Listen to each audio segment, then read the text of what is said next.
welcome to Cutoff Genes, the podcast that helps you find your truth using nothing but DNA. I'm Julie Dixon Jackson, and I'm a genetic genealogist, henceforth known as a Gen-Genie. And I am Richard Castle, trying to figure out what the hell she just said. I am Richard Castle, the producer, and also the co-host, and Gen-Genie Jr., and guess what, Julie? What, Richard? This is episode 50. 50. I know. We've been at this for about a year now. What do we do with that information? I don't know, but I mean, congratulations. You know, Same to you. If I had like some glasses to clink, but we only have plastic water bottles because you know it's 1 o'clock in the afternoon and we can't start drinking until happy hour. Well, we can, but we won't. We won't. But anyway, congratulations. It's and a the fantastic, same to you. And thank you so podcast. much for doing this with me. Oh, and I've enjoyed it entirely.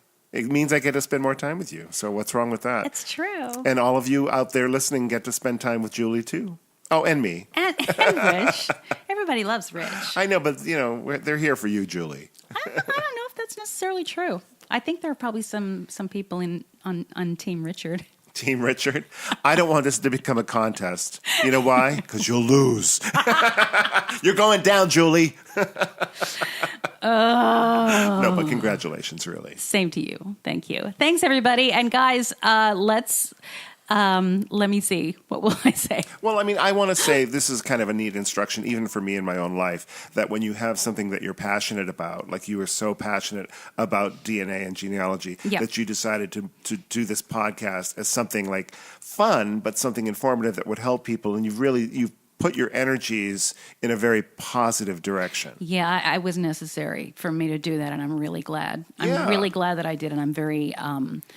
I was very motivated to do something positive, and it took an extra kick in the pants to get off my duff and actually do something about it. Well, it can be overwhelming. You'd never. I mean, you've been on a podcast as a guest, but as far as like starting something from scratch like that, and to do something as successful as I think that we've been so far is really something, and more power to you. So. And the same to you. And guys, please share the podcast so we can get even more successful and actually make money. Well, it would be nice to have a larger audience. Yes, we would love that. We love our audience, and we just want to love even more. Absolutely. All right. Let me see. Do we have some DNA to talk about? I would hope so. No, I'm sorry. After 49 episodes, we don't have anything. We've talked about all the DNA. There is no more DNA. We are now changing the podcast to, talking about my dog, Buddy. All right. I actually do have some DNA to talk about. Okay.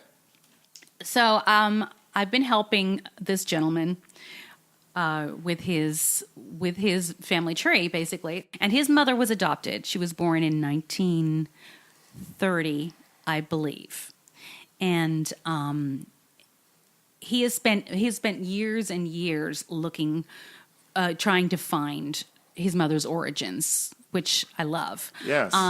And he hired a regular genealogist, I guess 10 years ago, and they found the maternal side, his mother's maternal side, and they connected with that family and have built a tree out of that and what have you. And they know who her father was. They have a lot of documentation on him. And he was a very interesting person. He spent a lot of time in prison. And there are a lot of documents, like, because her parents were actually married, and then they divorced soon after she was born, and I'm not exactly sure how she ended up in foster care, but she ended up being raised by her foster parents. So he has the name and all this information about who the father was, but he said that he disappeared after his second time in prison. He disappeared. And I read through all of the papers and, knew what I should be looking for and knew what name I should be looking for. And they've finally done DNA, which is different than regular genealogy. And my job is to look at the DNA and see what it tells me, forgetting anything that's ever on paper before I even look at paper. Right, because the DNA can't lie. Exactly. So I looked at the DNA. The first thing I noticed was that the man's mother is her ethnicity came back as almost 50% Native American. Oh, all right. Now, he was told, the man did say that he was half Native American. But what Native American actually means on Ancestry's algorithm is that it's North America. So more than likely, it's Hispanic. Mexican. Explain that. Because it goes by continent. Okay. And North America is a continent. Right.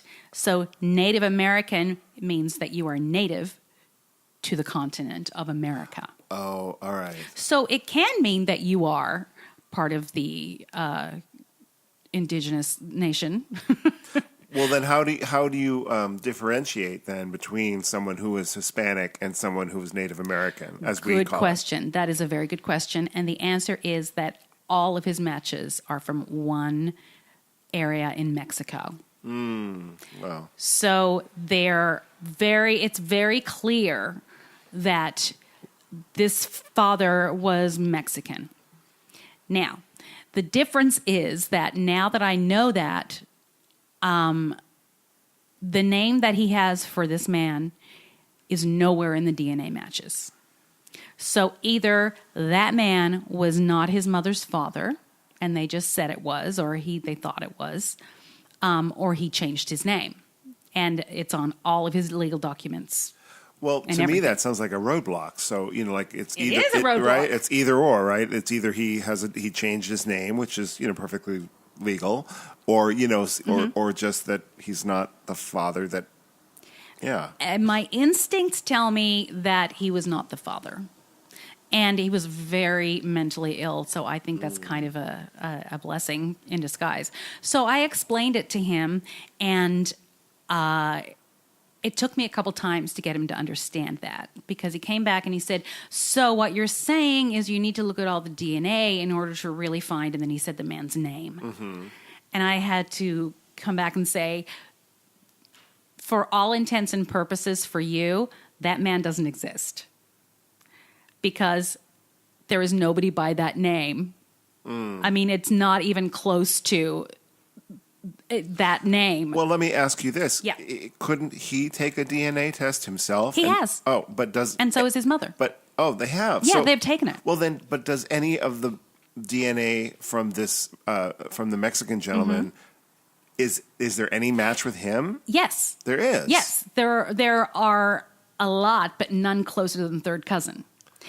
And because he was born in 1899,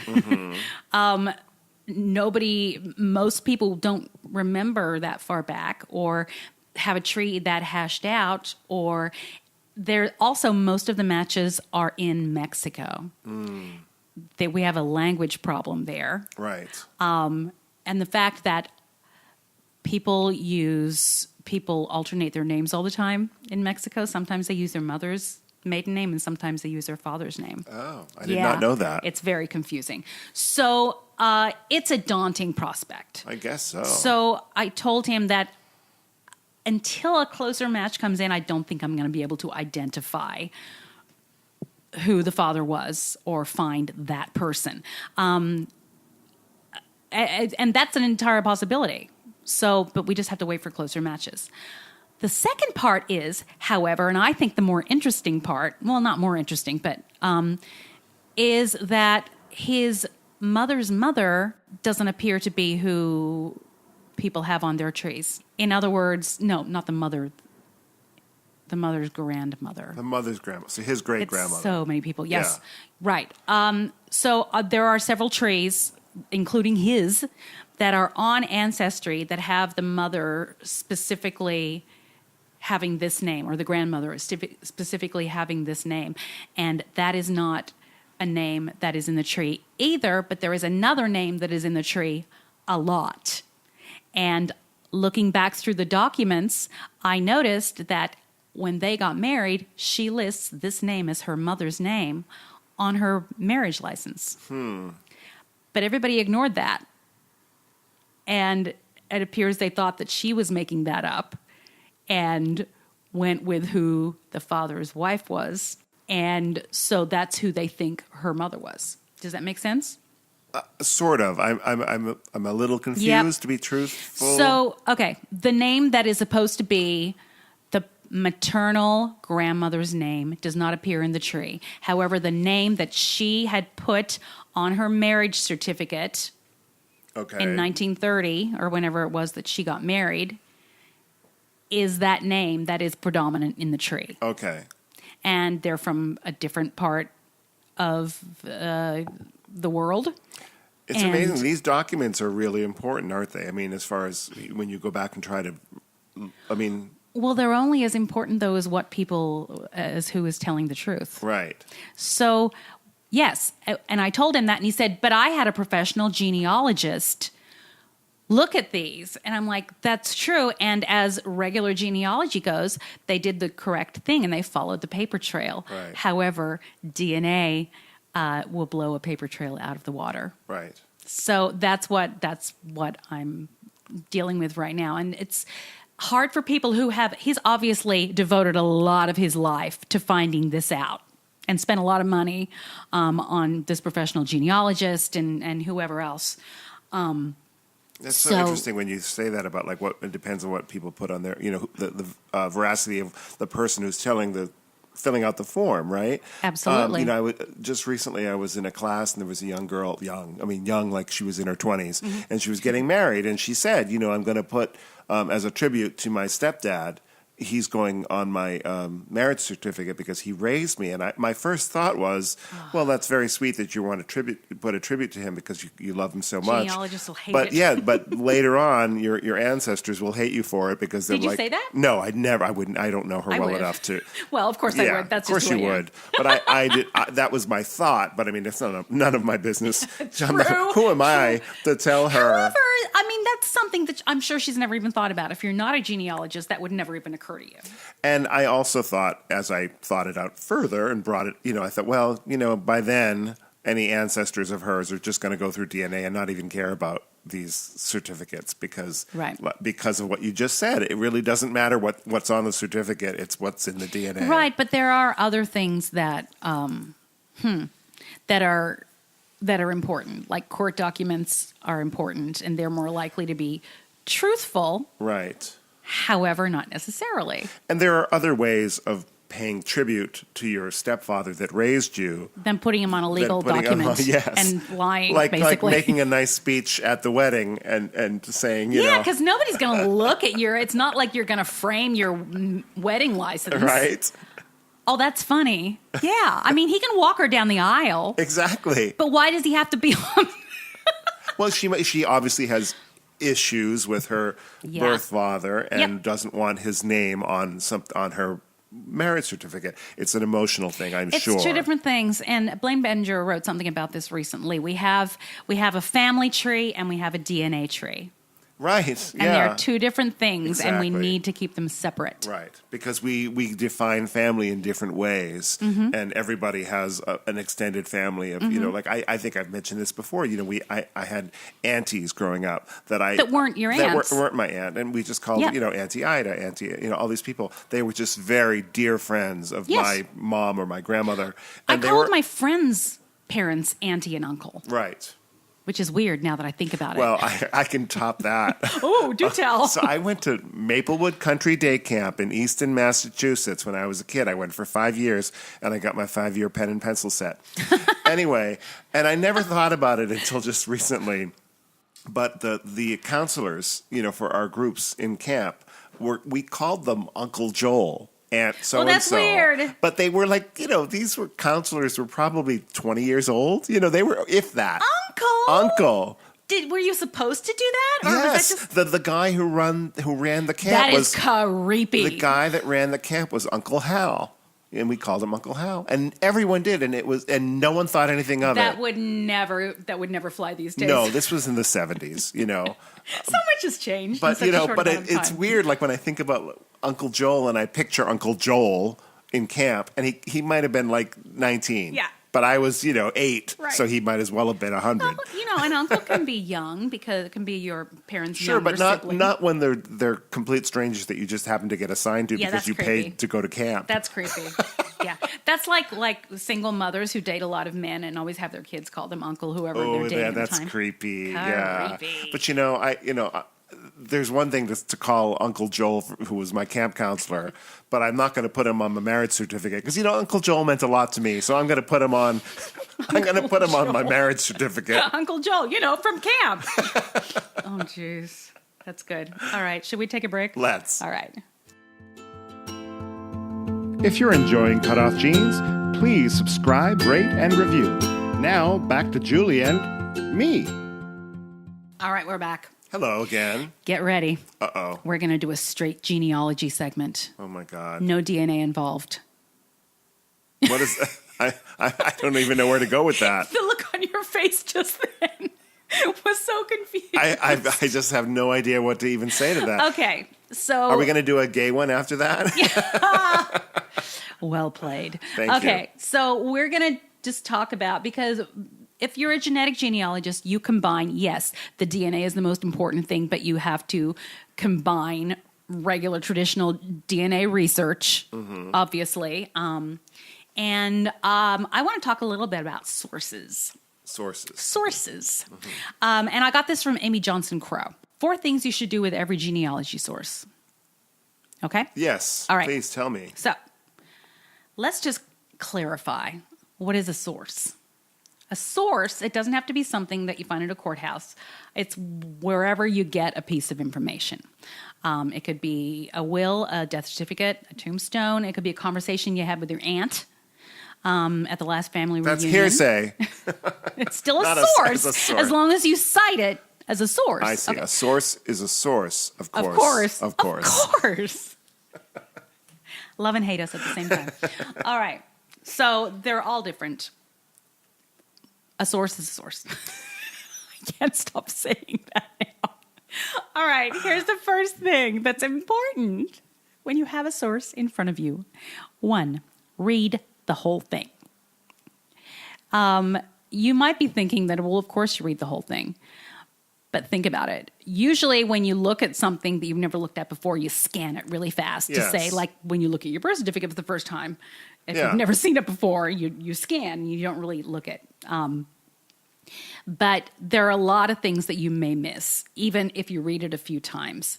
A smart thing to do is to actually go in and write it, transcribe it word for word by hand, everything that you see there. Just so that so that you process it. Or take a picture of it. But I mean, No, but if you do it by hand, that's funny that you said that, because that's how I memorize lyrics if I'm trying to learn a new song and I don't have a lot of rehearsal. Right. I write them down. Yeah, because once you've made the connection between your mind and the hand and the paper, it has a physical memory to it. Exactly. Yeah. Even though you don't need to memorize it, but there's something about you have an extra clarification when you write something. Right. So read the entire document and then transcribe it if you want to. Number 1, very important. Number 2, identify all of the people and places. So there are clues beyond the references to your ancestor. Looking at all the people and places that are mentioned can help you put that record into context and generate ideas for more research. When you look at a marriage record, for example, who's officiating the wedding? It could be a family friend. It could be, if it's you might find out something about the religion of your ancestors that you never knew about by judging by who's officiating. Sure, whether it was a priest or a right, reverend. was it a minister or was yeah. it done in a courthouse or what have you? What about the witnesses? This is something you can always look on certain marriages, especially ones that are in books that are just registries. Yes, there are always witnesses. Look at those, write them down. If you don't know who they are, research them. Because it can also help you place people and their relationships. And if you run into a dead end, I guess, with your own family, you could go to them or their family. This has helped me more than once. Really? Yes, okay. Because, let me see, my second great-grandmother came to Australia with a sister. I knew she came with a sister and one brother. I didn't know what happened to one of the other brothers until I was scanning the sister's wedding registry for like the umpteenth time. And I was looking at the witnesses, and I realized one of those brothers was a witness that I didn't know had gone to Australia. Oh, wow. Okay. So I had a whole new lead for him. So I knew I had to look for him in Australia at that time.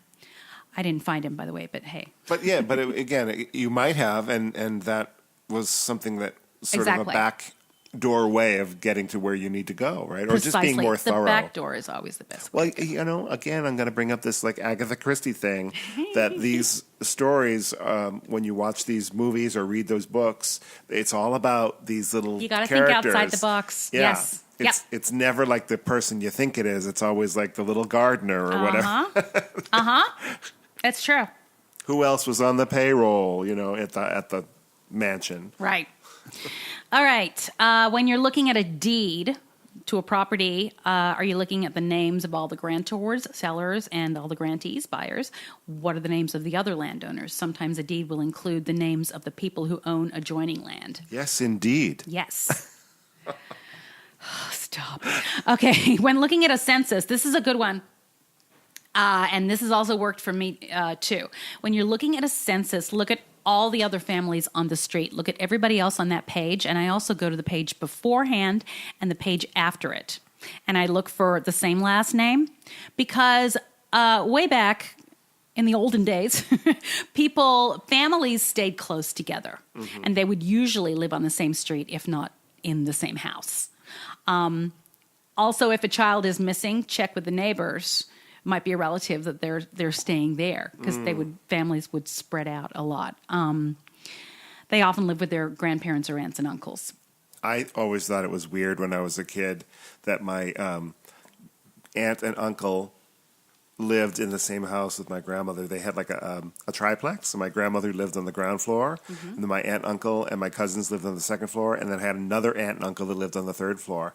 And it was nice because I would go close for comfort, when I would go visit them. I could see a bunch of family all at once in the same house. But it's weird. Imagine living like in the same house with all. What side of the family is this? My dad's, and they were all the Jewish side. No, Irish Catholic side. Oh, maybe that's Catholic. I mean, let's put it this way. They were all, in their own apartments, right? Because they were separate apartments within the same house. But they saw each other every day. And, my grandmother wasn't old and infirm at this time either. It wasn't like in the case of, we need to keep an eye on Ma. Right. But they lived together for years and years. And I just thought that's the weirdest thing. But they did. Yeah. It was, families people lived with their parents until they got married. I remember saying to my dad, a lot of times after it. Why did they live in the same house? He goes, my family's weird.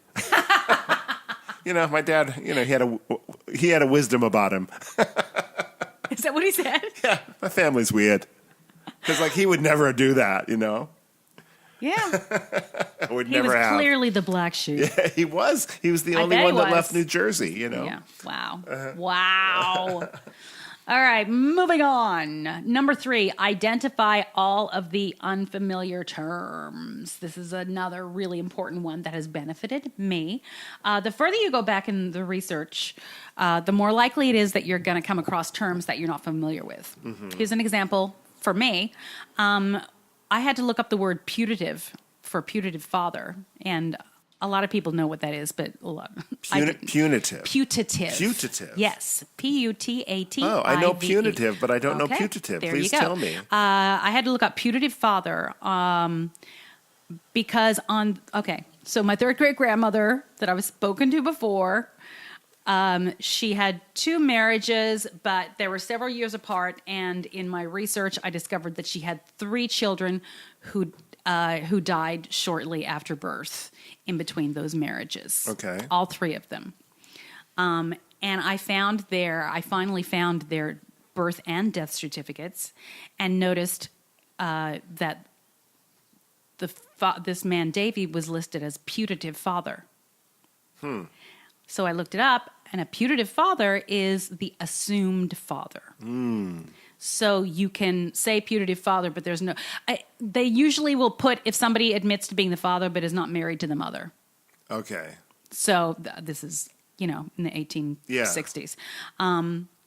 That also, by the way, is how I discovered that this guy, Davy, I had heard his name. I looked up in Trove, which is the newspaper resource in Australia, Yes. and I had found her in several court proceedings, and they were often against a guy named Davy. Oh. One time it was something to do with they got into a bar fight or something, and another time it had to do with a property that she owned that he wanted the stable from it, like that was his stable. And I was like, who's this? What? She and this Davy guy did not get along. Turns out she had 3 babies with the guy. Wow. Because that's when I said, wait a minute, Davy? I know Davy. So that, and also I found it was interesting in trying to find out who he was. I kept finding a guy named Davy with the same name in the records who was a coach driver for Cobb & Co. Cobb & Co. is a very famous coach company in Australia, like a stagecoach. Okay. And he worked for Cobb & Co. That would be why he had a stable that was on her property that For the horses he of the needed. yeah. Right. So that's how I have surmised that. Of course, I have no proof of any of that, but that makes as much sense as anything else to me. You got to fill in the blanks where you can. Exactly. But you should fill in the blanks with as much information With as corrections. You, yes. Yeah, with the no, correct as much stuff. information that you can get. Like you're saying, read everything, look into every name, Right. look up the terms. So yeah. Yes. So I think we're up to 3. We're up to 4. Oh, that was 4. That was 3. This is 4. This is 4. Yes. Okay. So the 4th thing is consider the source. Are we using the actual record or are we using a transcript or an index of it? Okay. Is there a better source that we could be using? So if you're looking at an index, a lot of the times you can find all the birth indexes, places like Ancestry and what have you, but that won't list the more important details. That's why you have to get the actual certificate for it. So that is different. The more original source that you can get, the better information Sure, the original. you're gonna get from it. Using a book of will abstracts published by the local genealogy society is not the same thing as using the will itself. Yeah. The could Reader's be. Digest version is not the same as the novel. Never. And also, if something is transcribed, it may not have been transcribed correctly. If True. you can look at that original thing, and also you can see where things are scratched out, maybe. Or I noticed a lot in the census when they transcribe the names so that you can see all the names before actually looking at the piece of paper. This is on Ancestry, and whoever has transcribed it just read the name wrong. Yeah, right. You're like, what name is that? And then I look and I'm like, well, that's not that name. People make mistakes. Yes, yeah. and a lot of the young people don't know how to read script. Did you know that? No, I didn't. Yeah. Really? Yep. I mean, it's hard to read certain people's handwriting, including my own, but still. But even stuff that for us was very basic to read, like my parents' handwriting, and that's what a lot of this looks like. People from the generations later than us aren't used to reading that, and they don't know what any of it says. That makes sense. Isn't that It's like a lost language. It's like a lost well, it is. art. They don't even teach script in. Is script the word for it? What's it? Penmanship? No, there's a word. So let me see. Is there I anything just have else? a very clear memory of it being in elementary school, and above the blackboard there was every letter of the alphabet in print, like and then in script, so you could see it. Right. If you were printing it, I'm looking it up or now. if you were looking at a print, and if you were looking at it in handwriting. Very clearly I can see that too. And you had to learn how to do both. Right. The word is cursive. Oh, cursive. Curses. I forgot cursive. I had to look it up because I knew that I would get like a million people screaming at me in the Facebook group or on Twitter. Well, if they're over 30. Which most of our listeners probably Well, are. yeah, because you know what? When you're young, you don't care about DNA or family history or anything, usually. Sad but true. Okay, so there you go, guys. Those are important things to consider when you're looking at sources, and look at them, keep them. I keep all of my sources like in hard copy in a book so that I can go back and see if there's something that I know now that I didn't know then that may help me with what I'm reading, such as that's how I I've found people that I didn't know who they were originally. It's all very good advice, really. No, Thank you. because anytime you're doing any kind of research, whether it be for, DNA or you're researching for a book or anything that you're looking into, you should always be thorough. Yes. Yep. All right. Should we take a break? Let's do so. All right. Thank you for listening to Cutoff Genes, the new podcast starring Julie Dixon Jackson. Okay, guys, it's time for part 2 of my conversation, story time, with Paige Adams Strickland. Last week, we heard a lot about her background and how she got around to writing a book about it. And we just were getting started on how DNA has affected her family. So give it a listen, and we'll see you on the other side. When I was able to actually, I found out from the TV show, I could actually access my record. I did. I wrote in April, right around this time of year, and my paperwork came back maybe 2 weeks later or so. Of course, that was not during a mad rush, right? Because now it's unheard of. Yeah. Now it's like, months. Indiana adoptees are waiting months because there's such a mad rush. Yeah. Because they only released records in the summer. They are flooded, so they can't process them fast enough. When Ohio released in 2015, they were a little quicker about it, but still, there was a mad rush, right? I expected to wait for a month because I'm like, this is the state. This is government. Yeah. They don't work that fast. Right. But, man, I must have hit them on a slow day or something, Right. I got my papers. I sat down at my kitchen table. I opened the envelope. It was like a letter-sized envelope. Pulled out, there was the original adoption decree. There was a name change document. There was the changed, amended birth certificate. And then there was the original birth certificate, the unamended one. Right. And, of course, it's got stamped on there or something like for statistical use only or something like that, just so anybody who looks at it knows it's not official. Whatever. It had everything I needed on it. And one of the little boxes checked on there with my birth mother and where she was, her place of birth. The box was checked about any other live births, and it was checked. So I looked at that and I saw that. I was like, that means there's another kid out there besides me. There's somebody else. It's not just me. Yeah. And so at first it was, I just want blanking certificate because it is my blanking right as a responsible blanking person to Citizen have that pays taxes. Yeah, exactly. I pay taxes. I pay my bills. I live in a house. I take care of my house. I don't do bad things. I have every blanking right to have that blanking certificate. Yes, that's good. Then I saw the sibling thing on there, and I'm like, okay, there's more to this than meets the eye, literally. Right. So when I teach, when school, I didn't have any, I don't have any time during the school year. I'm so focused on my job and absorbed by that.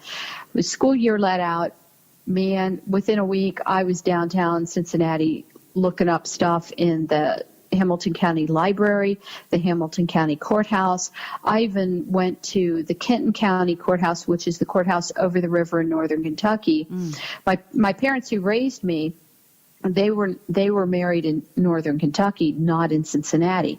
So when you live around here, you kind of think multi-county, because we're right on the borderline. Right, you can walk back and forth. We're on the borders of so many other counties that you really never know, where something took place.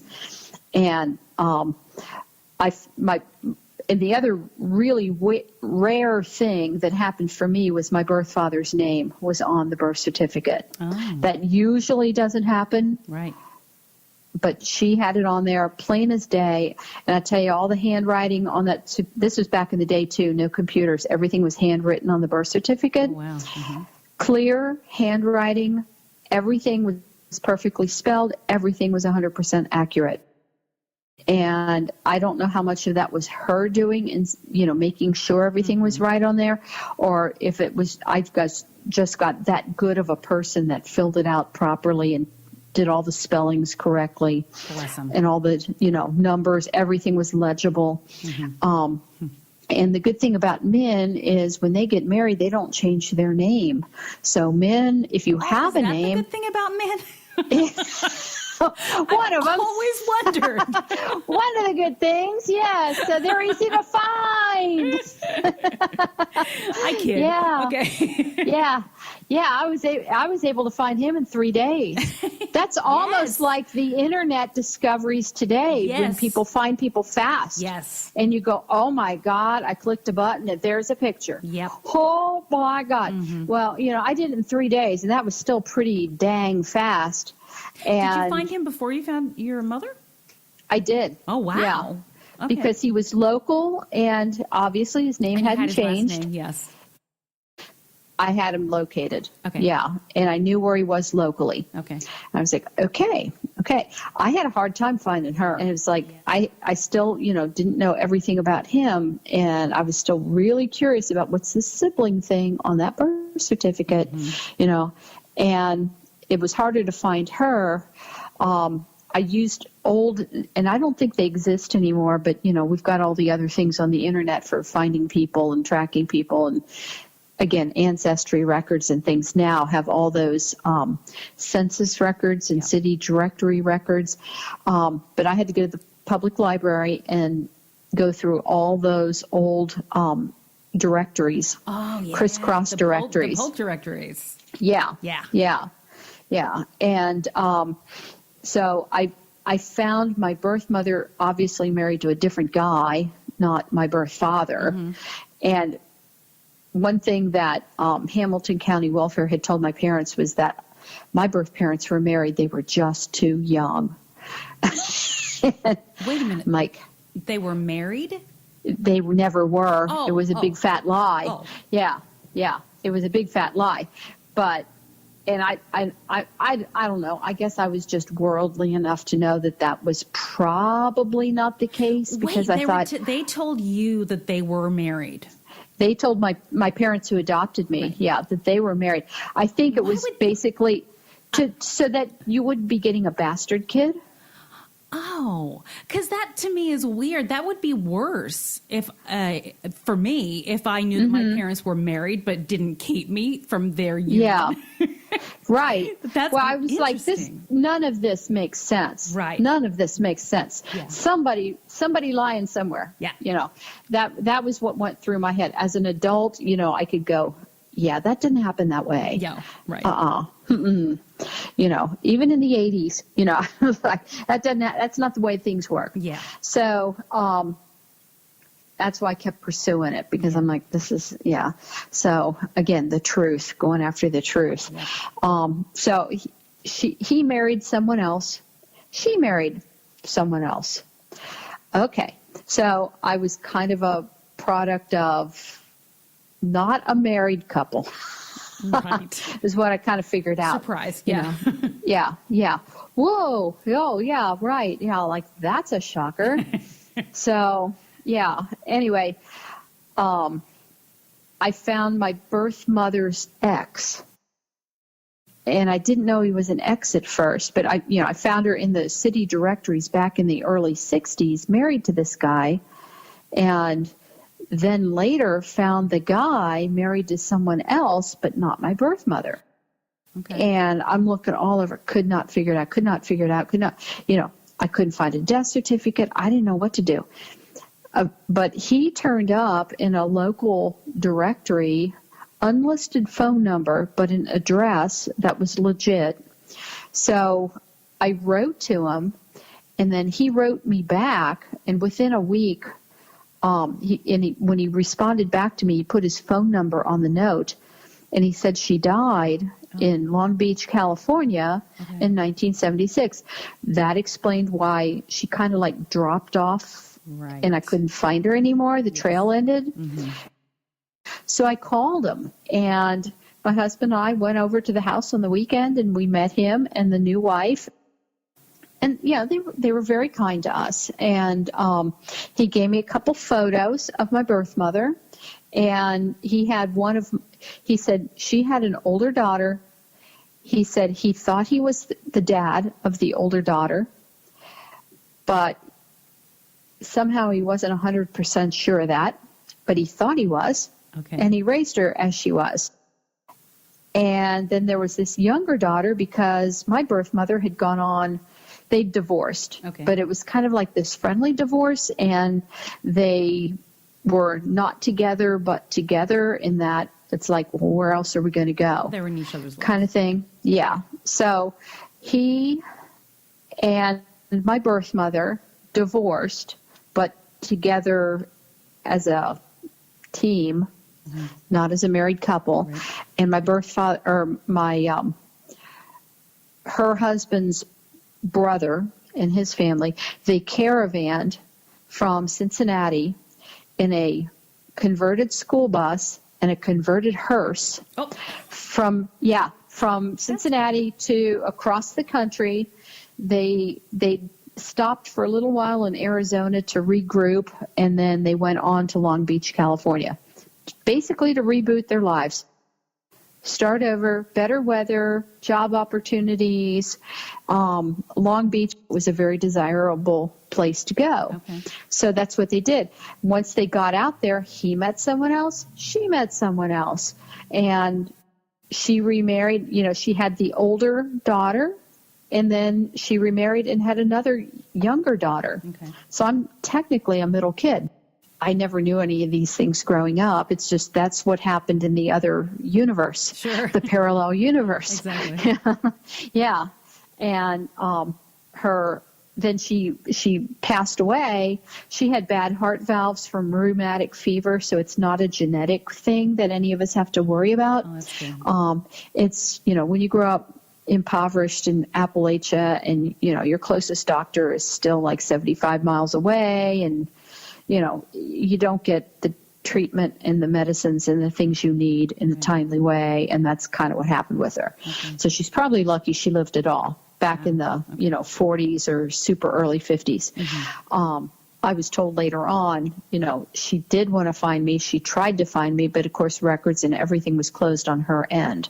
I found a couple of birth aunts, and my older sister and my younger sister. I mean, everybody said the same thing. So, I have no reason to believe anybody said that to be condescending or like, well, she really wanted you, but right.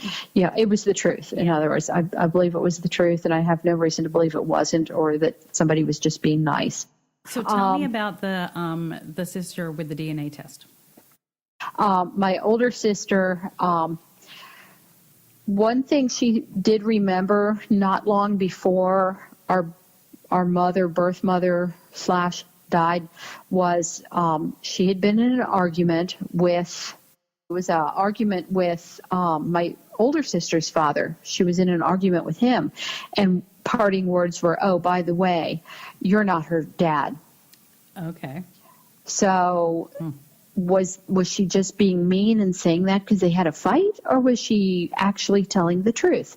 That was something that supposedly was a secret she probably took with her that no one would have known, had DNA testing not come along. My older sister was the first one to take the DNA test because she's like, okay, if my mom was lying to me all these years, I'll never know unless I take this test. Mm-hmm. So she took the DNA test, and I took a DNA test basically to support her, to go, okay, because, all the things that match right, well, then we know those things. Yes. Anything that doesn't add up might be on the other side of your family because all of us have different dads. Then my younger sister and I took the test. And, of course, we all matched the way we're supposed to match. Mm-hmm. So no shockers there. We even had 2 cousins take the test. We all matched. Okay. So it's like, wow, even when you expand the circle out beyond just siblings, it's still matching up. Mm-hmm. Except my sister had these matches and relatives and last names she couldn't account for, and she couldn't find anybody with her dad's last name. Maybe her birth mother was right. And so she's the one that pursued more and more and more. And I think she even took a 23andMe test, which the rest of us haven't done. Right. But by process of elimination, she had enough to kind of work backwards a little bit. Mm-hmm. And it took her a few years, but she found her actual birth father and her actual other siblings off of him. Oh, great. And yeah, we're thinking that possibly our birth mother and this guy, they were 17-year-olds. Somebody got transferred and they moved out of town. And that guy may have left town never knowing what happened. Yeah. And, who knows? And then lo and behold, just conveniently, the guy that she ended up with when my sister was born comes on the scene soon enough around that time. Right. So kind of mask it a little bit. Oh, and now she knows, and she got to reunite with her other, one of her other sisters and one of her other brothers that lives on the West Coast. Oh. So they were able to get up there. It was right past Valentine's, and they were able to reunite. While not adopted, she's going through some very similar experiences. Absolutely. It's just as it's for adoptees. It's almost worse, I think, for MPEs because they didn't know. Right. They didn't know that they wouldn't, their results are shocking, whereas we knew that, we were looking for something else. We knew to expect some exactly, shockaroos. And we processed it already. Yeah. Yeah. She knew something wasn't the truth, but she had no way to prove anything until she took the test. Yeah. So I'm just thrilled for her. I'm so happy for her that, she was able to get this. Around Christmas time, I check every day. I always check. When you're adopted, you just check every day. Of course, even when you think you know all your facts, you check every day. Uh-huh. When you're paying for that stuff, you check. So anyway, a guy shows up on there as a first cousin match. So I messaged him, and then he answered me back right away, and he said, yeah, I see all this on there, and I'll just be upfront with you right now before we go any further. I'm adopted. Boy, did he luck out getting you. Yeah. And I messaged him back, adoptee high five. Yeah, the guy hit pay dirt because I said, so am I, but I've been in reunion all this time. I got photos. I got stuff. So great. I'm your resource, man. Make all the connections and contact all the people you want, but I will find you pictures. Yeah, you have stuff. Yeah. I have stuff. Yeah. I don't have all stuff, but I have enough stuff to make you happy. So great. So which side was he on? He's on my birth father's side. So apparently my birth father and his brother had more in common than just being brothers. Yeah, so he is processing now and how long ago was that? Coming to terms. Well, Christmas time. Oh, wow. Okay. And that's kind of where he's at right now because it's all new to him. Yeah. He was kept by his birth mother, so he's actually, I guess a lot of us call them adoptee lights because they're half adopted. Okay. And he was adopted by a step. So, yeah. Okay. So he was kept by his birth mother, so he had half his heritage. He grew up not knowing who his biological father was and if there were any other biological siblings out there. And his mother refused to tell him? Her response, and they've all the old folks have passed away. Her response was something to the effect of, you don't want to know about that guy. No, he's not good news. Yeah, don't worry about it. Yeah, I got something similar to that too. I'm happy to support him and not be one of those family members that goes, oh, he's not really one of us. Oh, dear. Yeah. Yeah. It's like, all right, I know exactly where you're coming from. And lucky for me, nobody ever really has treated me that way in the biological family. Right. I've been welcomed with open arms on all ends. Mm-hmm. So I should pay that on. We could talk for hours, I have a feeling. Oh, I know. This is like the never-ending subject, right? Plug your book one more time and tell the listeners where they can get it. All right. Akin to the Truth and After the Truth, and they are both available at Amazon. Yep, that's where I got mine. They are both physical hard copy books, paperbacks, and they are also Kindle books. All right, Paige, thank you so very much for taking this time to talk to me. I really appreciate it, and I know the listeners do as well. You have so much insight, and can't wait to finish the book. Yeah, this was fun. Thanks for having me. All right, that is the end of my possibly 5-hour-long conversation with Paige Adams Strickland. She's so much fun to talk to. We had a great time, and we're both Aries, so that explains a lot. Okay, hey, guys, Paige's book is Akin to the Truth, a memoir of adoption and identity, and the follow-up is After the Truth. It's a really great read and very insightful. Guys, you can find Richard at his website, richardcastle.com. It's about his songs and about his music and about his musicals. You can find him on Twitter at Castle Songs. Find me on Twitter at Jules Jackson with 2 O's. Find the podcast at Cutoff Jeans Pod. Find us on Facebook, the Cutoff Jeans Podcast. And always remember, the truth is in your jeans.